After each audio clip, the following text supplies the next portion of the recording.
প্রিয় দর্শক, আসসালামু আলাইকুম। আপনারা জেনে আজকে অবাক হতেও পারেন, যারা না জানেন, আর যারা জানেন তারা তো মাশাআল্লাহ জানেনই। বাংলাদেশ থেকে শেখ হাসিনা পালিয়ে গেছে তিনবার। বাংলাদেশ থেকে শেখ হাসিনা পালিয়ে গেছে তিনবার।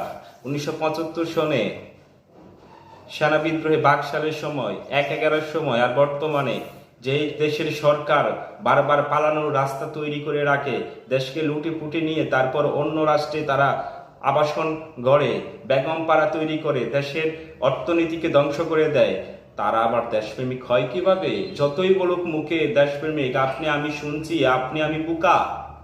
যে প্রধানমন্ত্রী বাংলাদেশ থেকে তিনবার পালিয়ে যেতে পারে, সেই প্রধানমন্ত্রীকে নিয়ে বাংলাদেশের মানুষের আর কিসের অহংকার করা যায়?